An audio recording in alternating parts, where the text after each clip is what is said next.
समुद्री जल खारा क्यों होता है? आप सोचे हैं आपका पसीना कैसा रहता है? नमक। देखिए, अगर कोई समुद्र बहुत बड़ा है तो उसका पानी ज्यादा खारा नहीं होगा। अगर कोई समुद्र छोटा है तो उसका पानी खारा होगा। महासागर का जितना भी जल होता है खारा होता है, हम उसे पी नहीं सकते। अगर पिएंगे तो फिर हमारे शरीर में बीमारी आने लगेगी, डिहाइड्रेशन होने लगेगा। वो पानी जल्दी देर तक रहता नहीं है शरीर में, वो खारा पानी होता है। दूसरा, उसमें ज्यादा देर तक रहेंगे तो चमड़वा छोड़ा देता है आपला, बहुत ज्यादा उसका पानी क्या होता है? खारा होता है। ठीक है, अब समझिए ध्यान से, समुद्री जल खारा क्यों होता है? क्योंकि नदियां नमक को ले जाके समुद्र में गिरा देती हैं। हमारे अगल बगल के वातावरण में नमक बहुत ज्यादा है। आप सोचे हैं आपका पसीना कैसा रहता है? नमक। अभी पसीना जाता कहाँ है? जब तक नहाते नहीं है तब तक कहीं नहीं जाता है। आपके शरीर का पसीना वापस नहीं जा सकता है। कपड़ा सोख लेता है, नहीं तो आप लोग वो चकट के मैल बन जाता है यहाँ पे। और वो सारा का सारा पसीना जब आप नहाते हैं, हाँ जी जगमोहन, बेचारा जगमोहन को कह रहा है कि जगमोहन का पसीना महकता है।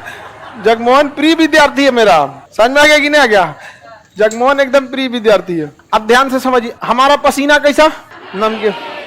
गाय भैंस सब चीज का पसीना हम नहा लेते हैं, सारा नमकीन निकल गया, वो पानी नाली में गया, नाली से बड़े नाले में, नहर होते हुए नदी में। 140 करोड़ आदमी नहाया, किसी ना किसी नदी में गया, वो बंगाल की खाड़ी में गया या अरब सागर में गया, फिर बना नमक।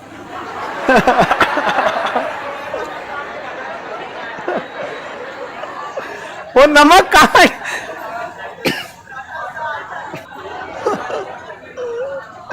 आगे सेंधा नमक खाने लायक है।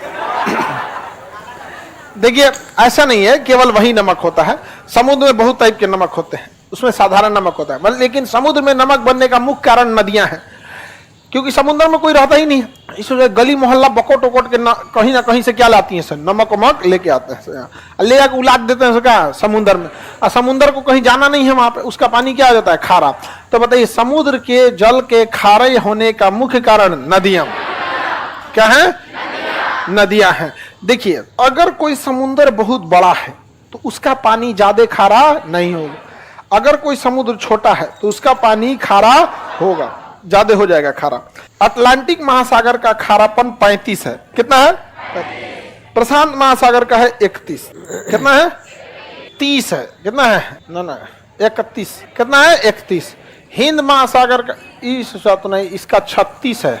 हिंद महासागर का 35। हिंद महासागर का 35। चलिए अब ध्यान समझिए, जितना बड़ा सागर रहेगा उसका खारापन उतना कम रहेगा।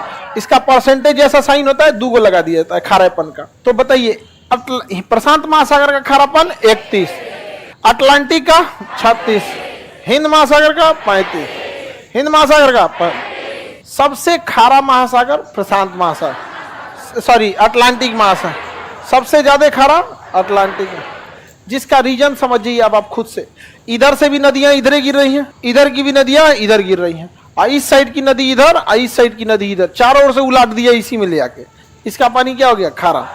हिंद महासागर का खारापन 35। देखिए, ये सारा नदी जितना इधर से आ रहा है ना, सब इसको क्या बना देगा? खारा बना देता है। प्रशांत महासागर इतना बड़ा है कि कितनों खारा कीजिएगा वो पंचुचुरे लगता है, क्योंकि सबसे बड़ा महासागर है।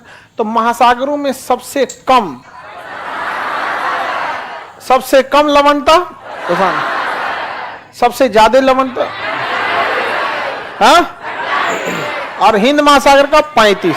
तो हिंद महासागर की लवणता को ही हम महासागरों की औसत लवणता मान लेते हैं। तो महासागरों की औसत लवणता 35।